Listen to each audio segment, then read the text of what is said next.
শোভন, তারা দিদি কি ফুল ফুল শোভনকে তোলো। আমার ওর সঙ্গে কথা বলা দরকার, সব সত্যিটাকে খুলে বলার দরকার, নইলে ও বুঝবে না কিছু। তোমার কিছু করা থাকবে না ফুল, আমার ওর সঙ্গে কথা বলতে হবে। ওটা ওকে। শোভন। তারা দিদি তুমি দেখো দেখো, শান্ত হও।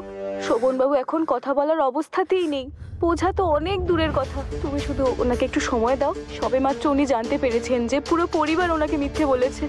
দেখো, তোমাকে তো অনেক ভরসা করতেন উনি, খুব কষ্ট পেয়েছেন উনি। এখন ওনাকে বিশ্রাম নিতে দাও, পরিস্থিতিটা একটু ঠিক হোক।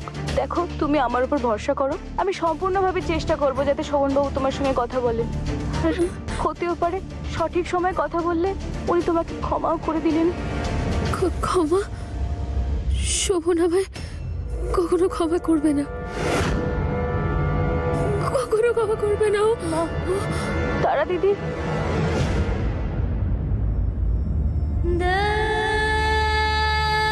সব ঠিক হবে, সব ঠিক হয়ে যাবে। সকালের মধ্যে কিছু পরিবর্তন নিশ্চয়ই হবে।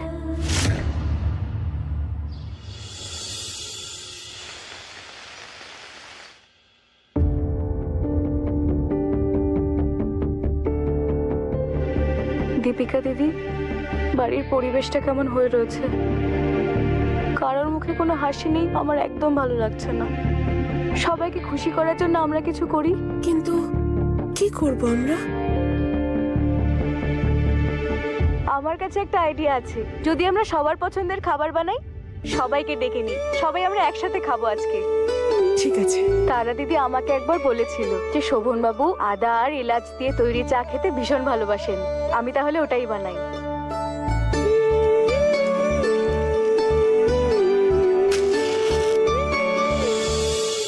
ফুল, যা কিছু ঘটলো তাতে তো নিশ্চয়ই তোমারও খারাপ লাগছে। এরকম অবস্থায় তুমি কি করে নিজেকে সামলাচ্ছ? তুমি চাইলে আমাকে তোমার মনের কথা বলতে পারো। দীপিকা দিদি, এ সময় আমি নিজেকে নিয়ে একদম ভাবছি না। শোভন বাবু আর তারা দিদির সাথে যা হলো তাতে দুজনেই খুব কষ্ট পেয়েছেন। আমি শুধু এটাই চাই যে সবাই যেন এটাকে ভুলে যায় আর সব ঠিক হয়ে যায়। ততক্ষণে আমরা সবার মন ভালো করার চেষ্টা করি, তাহলে যদি একটু পরিবর্তন হয়। বাকিরা সবাই তো আসবে ঠিকই, কিন্তু দাদা, উনি আসবেন? ওনাকে নিয়ে ভেবো না, আমি ওনাকে নিয়ে আসবো। ঠিক আছে।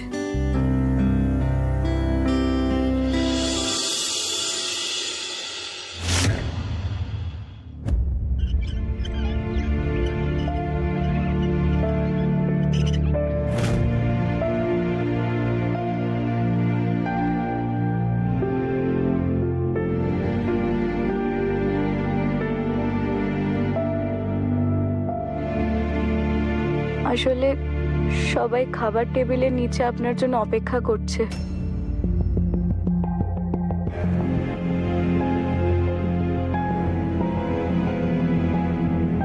আমার মনে হয় আপনার তারা দিদির সঙ্গে মন খুলে কথা বলা উচিত, তাহলে যা ভুল বোঝাবুঝি, যাই সংশয় আছে, সব ঠিক হয়ে যাবে।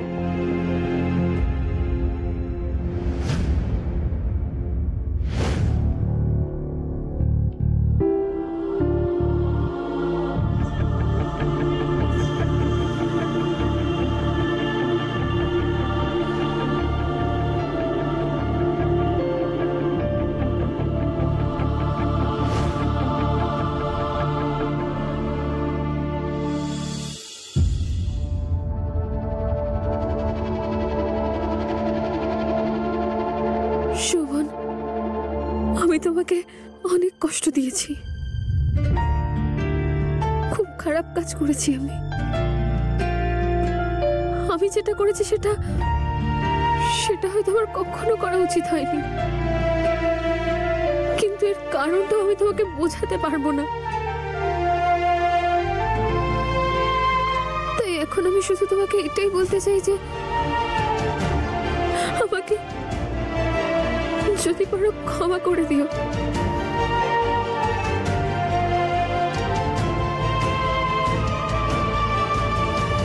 তুমি জানতে, তুমি খুব ভালো করে জানতে যে বাবা আর আমার সম্পর্কটা কি, আর তার পেছনের কারণও দ্বিতীয় বিয়ে। আমি এই বিয়েটার বিরুদ্ধে ছিলাম, কিন্তু তুমি আমার নীতির সঙ্গে খেললে, আমায় বাধ্য করলে যাতে আমি এই দ্বিতীয় বিয়েটা করি। কিন্তু আমি তোমার পাশে ছিলাম, তোমার পাশে, শুধুমাত্র তোমার পাশেই আমি দাঁড়িয়েছি। তোমায় সম্মান দিলাম, তোমায় অধিকার দিলাম, তোমায় ভরসা করলাম। কিন্তু আমি জানতাম না যে তুমি তোমার অন্য রাস্তা বেছে নিয়েছো। আমি তোমায় আলাদা করিনি, আলাদা তুমি নিজে হয়েছো। এই সম্পর্ক থেকে, এর পবিত্রতা থেকে, এর দায়িত্ব থেকে। তুমি কিন্তু শুধু আমাকেই ঠকাওনি, তুমি মনুষ্যত্বকে ঠকিয়েছো।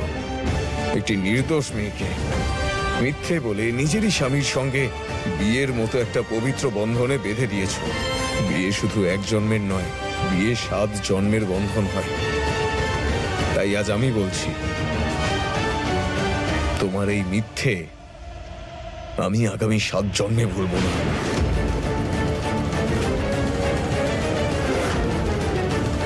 আগামী 7 জন্ম আমি তোমায় ক্ষমা করব না।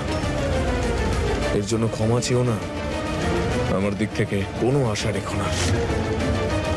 না আমি তোমায় ক্ষমা করব, আর না আমি তোমায় কখনো ভরসা করব।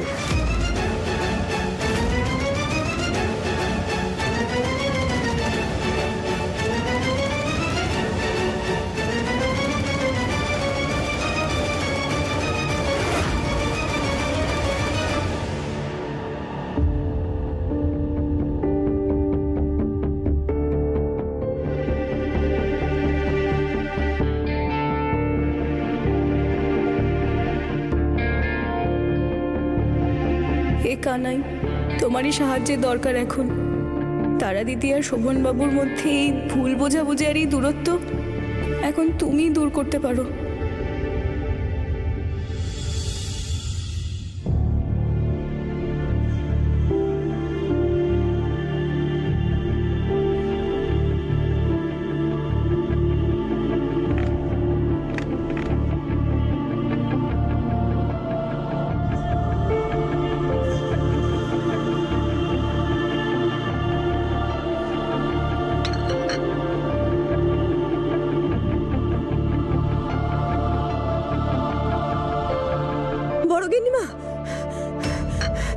বড় গিন্নিমা, ওই ওই আমার বড় দিদিমণি গাড়িতে বসে কে জানে কোথায় চলে গেল এক্ষুনি। অনেক দূর পর্যন্ত আমি ওনার পেছনে দৌড়ালাম, কিন্তু আমি ওনাকে আটকাতে পারলাম না।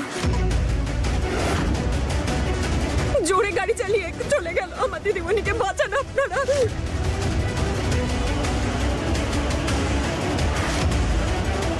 আমার দিদিমণিকে বাঁচান, আমার দিদিমণিকে বাঁচান। আমার দিদিমণি, গিন্নিমা, আমার দিদিমণি কোথায় যেন চলে গেল। শান্ত হও আগে। তারা দিদি কোথায় যেতে পারে? আমাদের আমাদের ওনার মায়ের বাড়িতে ফোন করা উচিত। বলবো মা, কারোর এতটাও বোকা হওয়া উচিত না। আমি বলতে চাইলাম যে কাল শোভন বাবা আর তারা বৌমার মধ্যে কোনো দুষ্টু মিষ্টি ঝগড়া তো হয়নি যে ও রেগে গিয়ে বাপের বাড়ি চলে যাবে। কাল যা হয়েছে আমরা সবাই দেখেছি, ও কতটা কষ্ট পেয়েছে। এইভাবে তো সে নিশ্চয়ই তার বাপের বাড়ি যাবে না। তাহলে আর কোথায় যেতে পারে?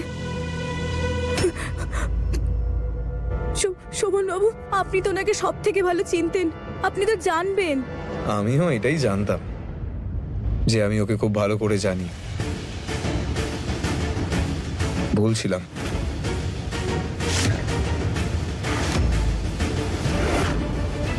যাই হোক, তোমরা বেশি চিন্তা করো না, ও যেখানেই যাক না কেন ফিরে ঠিক আসবেই।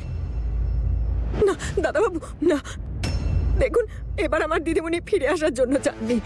আমি আমি আমার দিদিমণিকে খুব ভালোভাবে চিনি।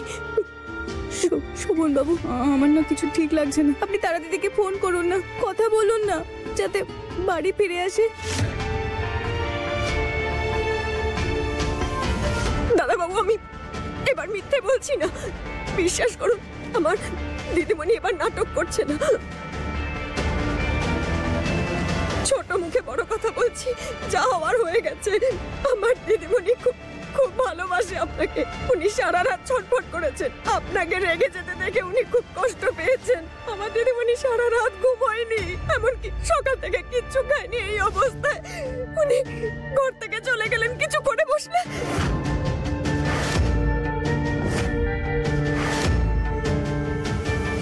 আর আজ সকালে যখন উঠলাম ওনার অবস্থা আমি দেখেছি। আমি ওনাকে আটকাতে পারলাম। এমনিতে আমার দিদিমণি আমাকে না নিয়ে কোথাও যান না, কিন্তু আজকে তো উনি আমাকে না নিয়েই চলে গেলেন। আমাকে সাথে করে নিয়ে গেলেন। আমার ভীষণ ভয় করছে গিন্নিমা, আমার ভীষণ ভয় করছে। আমার দিদিমণিকে বাঁচান, আমার দিদিমণিকে বাঁচান। চিন্তা করো না, আমাকেও সাথে করে নিয়ে গেল না। তোমাকেও সাথে নিয়ে যায়নি? তাহলে কি কি ঘটেছিল? সকালে যখন ওনার ঘরে গেলাম, দিদিমণি দিদিমণি দরজা খুলুন, দিদিমণি শুনুন, এখনো সবকিছু শেষ হয়নি, কিন্তু আমরা সবাই মিলে এই সমস্যার সমাধান করতে পারবো। শুনুন, শোভন দাদাবাবু আপনার স্বামী, আপনি ওনার সাথে শান্ত হয়ে বসে ভালোভাবে কথা বলুন। আমার দৃঢ় বিশ্বাস ওপরওয়ালা সব ঠিক করে দেবেন। দিদিমণি আপনি কাল রাত থেকে কিচ্ছু খাননি, এভাবে দরজা বন্ধ রাখলে কিচ্ছু হবে না। দরজা খুলুন না দিদিমণি। না জয়তী, কিছু শুনতে চাই না আমি, কারোর কথা শুনতে চাই না আমি। আর বিশেষ করে তোমার কথা আমি আর কখনো শুনবো না। তোমরা সবাই মিলে আমাকে ভুল রাস্তা দেখিয়েছো জয়তী। তুমি আমাকে ভুল পথে যেতে দিয়েছো। শোভন একদম ঠিক বলেছে, ভুলটা আমার। আমি ভুল সিদ্ধান্ত নিয়েছিলাম। যখন এসব কিছু হচ্ছিল তখন আমার উচিত ছিল শোভনকে গিয়ে সব সত্যিটা বলে দেওয়া, তাহলে হয়তো সব ঠিক থাকতো। আর আমাকে এইভাবে তোমাদের সবার কাছে ভিক্ষা চাইতে হতো না। সবাইকে ঠকিয়েছি আমি। আমার উচিত ছিল শোভনের সঙ্গে বাড়ি ছেড়ে চলে যাওয়া, তাহলে হয়তো ভালো হতো। কি হচ্ছে আমার সঙ্গে? তুমি দেখছো জয়তী আমার সঙ্গে কি হচ্ছে? সবকিছু আমার জন্য হয়েছে, সবকিছু হারিয়ে ফেললাম আমি। সব শেষ হয়ে গেল, সব শেষ হয়ে গেল। আমি শোভনের কাছে কোন মুখে যাব? কি করে আমি আমার কথাগুলো বোঝাবো? কিভাবে ওর কাছে ক্ষমা চাইবো যখন আমি নিজেই নিজের সামনে দাঁড়াতে পারছি না? আমি নিজেই নিজের কাছে এতটা ছোট হয়ে গেছি যে আমি নিজেকেই ক্ষমা করতে পারবো না। শোভন, ফুল, ওরা দুজনেই আমার উপর কত ভরসা করেছিল, আর আমি কি করলাম? আমি ওদের সঙ্গে এমনটা করলাম, ওদের বিশ্বাস ভেঙে দিলাম, আর ওদেরকে আমি ঠকালাম। জয়তী, আপনি আমাকে ভেতরে আসতে দিন। না জয়তী, আমি খুলবো না দরজা। মা ঠাকুরন আমাকে জোর করেছিলেন, আর আমি সবাইকে ঠকিয়ে গেলাম। আমি কখনো নিজেকে ক্ষমা করতে পারবো না ক্ষমা করতে নিজেকে। দিদিমণি দরজা খুলুন। দিদিমণি হাত জোড় করে অনুরোধ করছি, দরজা খুলুন। দিদিমণি আপনি ঠিক আছেন তো? দিদিমণি, যা হওয়ার তা তো হয়ে গেছে, আপনি শান্ত হন। দিদিমণি দাঁড়ান না, আমার কথা শুনুন। দিদিমণি কোথায় যাচ্ছেন? শোনা দিদিমণি আমার কথা শুনুন। না জয়তী, এই বাড়িতে থাকার আমার কোনো অধিকার নেই। আমি আমার ভালোবাসা কিছু যাবেন না। দাঁড়ান, আমার কথাটা শুনুন। দিদিমণি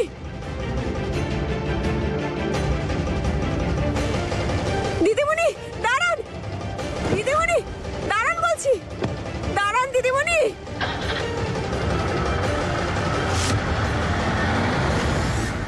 ফুল দিদিমণি, দাদা বাবু, আমার দিদিমণি খুব ছটফট করছিল, মন খারাপ ছিল, ভীষণ রেগে গিয়েছিল, ভেঙে পড়েছিল। এমন ভাবে গাড়ি চালিয়ে গেল যেন সবকিছু শেষ করে দেবে। আজই দিদিমণিকে বাঁচান আপনারা।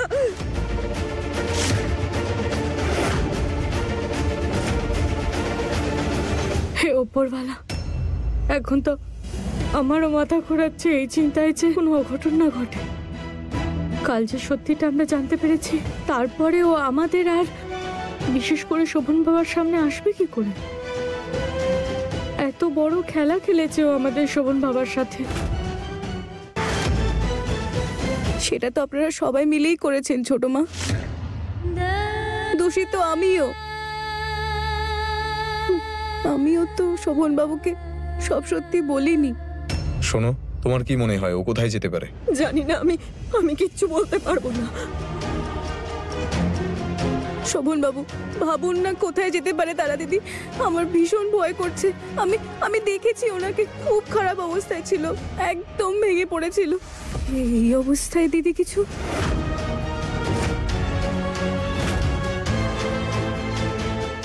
শোভন বাবু দেখুন, ঠিক ভুলের হিসেব তো পরেও হতে পারে। আপনি এখন ওনাকে ফোন করুন না, জিজ্ঞেস করুন না কোথায় আছে এখন। আপনি একবার ফোন করুন না। শোভন, ফুল বৌমা একদম ঠিক বলেছে। এই সময় তারা বৌমাকে খোঁজাটা খুব দরকার। তুমি এখনই ওকে ফোন করো।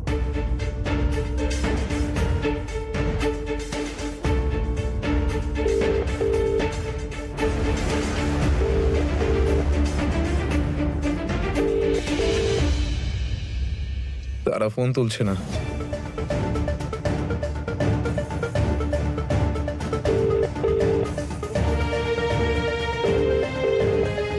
আমারও তো ফোনটা তুলছে না।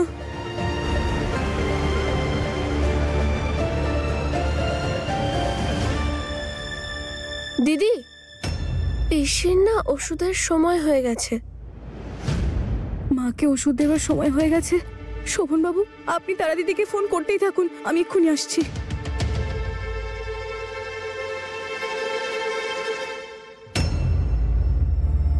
ঈশ্বর করুন আমার তারা যেখানেই থাকুক ভালো থাকুক।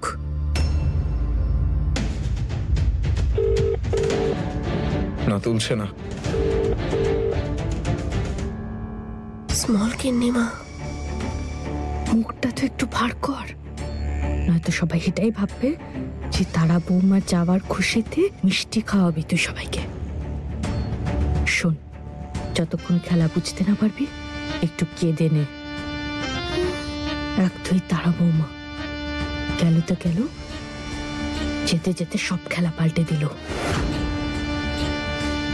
প্রথমে তো শোভন বাবাকে ডিভোর্স দিল, আর এখন সবার মাঝে মহান সেজে ফুলকে সবকিছু দিয়ে চলে গেল। বুদ্ধি করে কাজ করে না।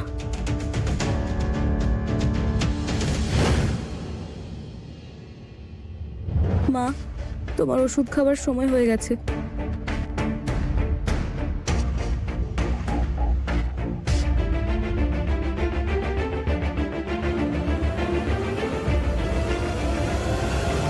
ফুল, জলটা দে।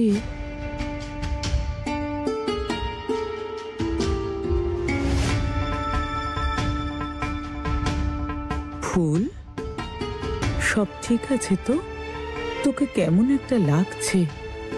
হ্যাঁ, আরে গ্লাসটা তো খালি।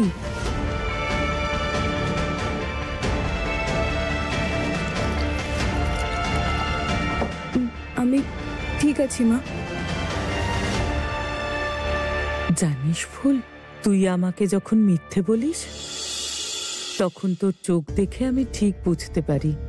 বল না কি হয়েছে? কোনো বড় অঘটন ঘটেনি তো? না না না মা, ওই তারা দিদি সকাল সকাল বাড়ির থেকে কোথায় চলে গেছে। সবাই ভীষণ চিন্তা করছে, জানি না কোথায় চলে গেছে। ব্যাস, আর কিছু হয়নি। তারা দেবী কোথাও চলে গেছেন? কোথায় গেছেন? আর এমন কি হয়ে গেল? কি হয়েছে বল না আমায়। ওর কাল থেকে ভীষণই চিন্তায় ছিল। ছাড়ো, তুমি ওই বিষয়ে বেশি ভেবো না, তেমন কিছুই হয়নি। হে ভগবান, উনি আমার জন্য চলে যাননি তো? মা, কি হলো তোমার আবার? তুমি ঠিক আছো তো মা? কি হলো? এই সব কিছু আমার জন্য হয়েছে। তারা দেবীকে ওই কথাগুলো বলা উচিত হয়নি আমার। কি বলছো তুমি এগুলো মা? কি বলেছো তুমি তারা দিদিকে? কাল রাতে আমার যখন ঘুম ভেঙে গেল,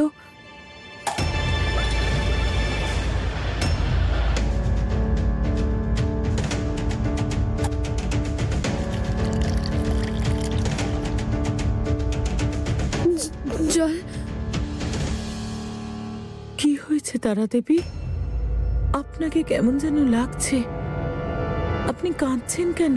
মা, আমি এটা ভেবে আপনাকে সব সত্যি বলেছিলাম যে আপনি হয়তো ফুলকে বোঝাবেন, ওকে রাজি করাবেন, আর সবকিছু ঠিক হয়ে যাবে, ফুল রাজি হয়ে যাবে, আর ফুল আর শোভন একসঙ্গে থাকবে আবার। কিন্তু এরকমটা হলো না। সবকিছু শেষ হয়ে গেল, সবকিছু শেষ হয়ে গেল, আমার সব হারিয়ে গেল মা। তারা দেবী, আমি ফুলকে বোঝানোর অনেক চেষ্টা করেছি, ওকে চাপ দিয়েছি, কিন্তু আমি আমার ফুলকে খুব ভালো করে চিনি। ও কিছুতেই মানবে না। আমার ফুল তার জীবনে অনেক কষ্ট সহ্য করেছে। ও কখনো আপনার জায়গা নেবে না। ও কখনো সেই কাজটা করবে না যেটা আপনি চান তারা দেবী।